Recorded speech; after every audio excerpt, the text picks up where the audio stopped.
ગાની ગાયકી આત્માને ખુશ કરી દે, સુગંધિત કરી દે, મંત્ર મુગ્ધ કરી દે. ક્યારે આપણને એમાંથી બહાર નીકળવાનું મન ન થાય.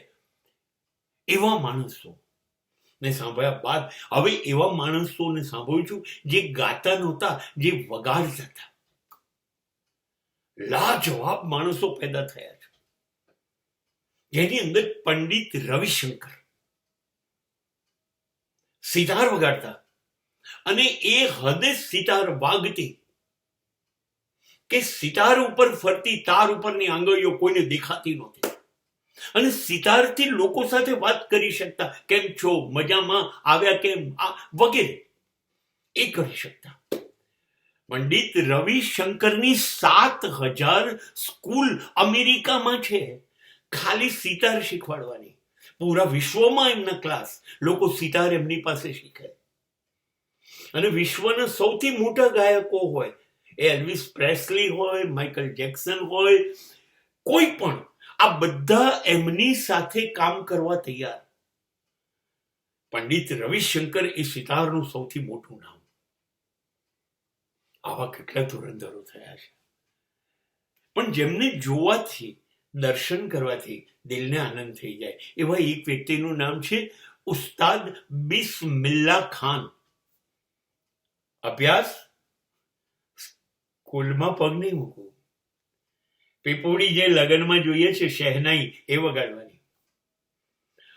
બાપરે, જ્યારે ભારત આઝાદ થયું અને લાલ કિલ્લા ઉપર એની ઉજવણી હતી, તો પહેલી વાર જવાહરલાલ નહેરુએ કીધું કે આ ખુશાલીની શહેનાઈ દેશમાં ગુંજશે, બિસ્મિલ્લા ખાન વગાડશે.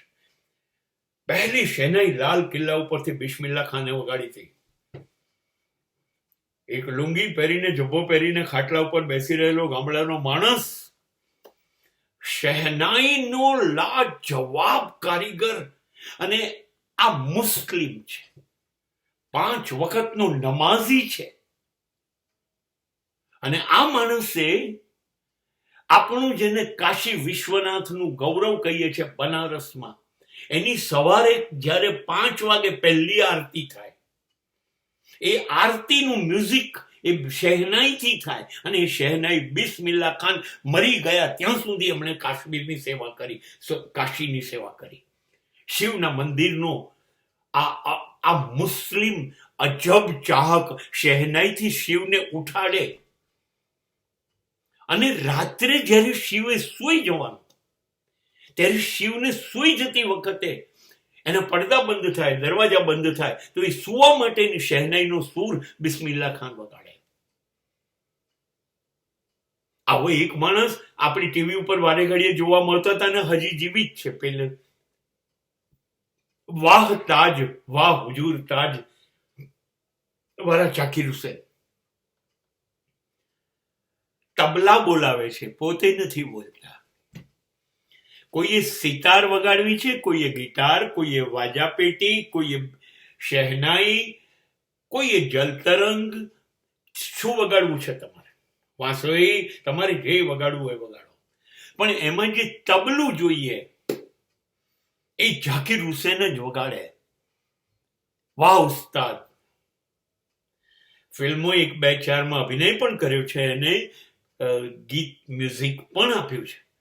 પણ જાકીર હુસેન તબલામાં તમારી સાથે ઓડિટોરિયમમાં વાત કરે,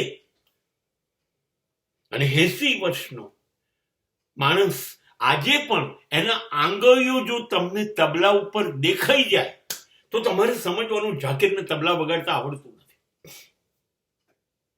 એ એની પર ટ્રેન દોડાવે, એ એની પર યુદ્ધ આખું પેદા કરે, એ વાદળોનો ગડગડાટ કરે, એ વીજળીઓનો ગડગડાટ કરે. એટલી બધી જાતના કહેવાય છે કે 1200 થી 1300 ડેમોન્સ્ટ્રેશન એમણે તબલા ઉપર આપ્યા હતા. આવા એકથી ચડિયાતા માણસો જે ઇન્સ્ટ્રુમેન્ટ વગાડતા હતા, એ ત્યારે ટેકનોલોજી નહોતી. આજે ઇન્સ્ટ્રુમેન્ટનો બેતાજ બાદશાહ આપણી પાસે છે. A.R. રહેમાન શ્રેષ્ઠતમ છે, ઓસ્કાર જીતીને લાવ્યો છે, અદ્ભુત પ્રયોગો કરે છે. A.R. રહેમાનની સફળતાનો આંક 100% છે. એ પોતે ગાયક પણ છે ને બધું વગાડે પણ છે, શ્રેષ્ઠ સંગીત આપ્યું છે. પણ એની પાસે બધું ઇલેક્ટ્રોનિક્સ, કોમ્પ્યુટરાઇઝ બધું જ સાધનો છે અને એની મદદથી શ્રેષ્ઠ. આ લોકો પાસે કશું નહોતું. રવિશંકર પાસે સિતાર અને આંગળીઓ, ઝાકીર પાસે માત્ર તબલું ને એની આંગળીઓ, બિસ્મિલ્લા પાસે દુનિયાને ફાડી નાખે એવા શ્વાસવાળા ફેફસા અને એની શહેનાઈ. આ લોકો વાદ્ય સંગીતના નિષ્ણાતો હતા. આ ભારતના ગૌરવ છે.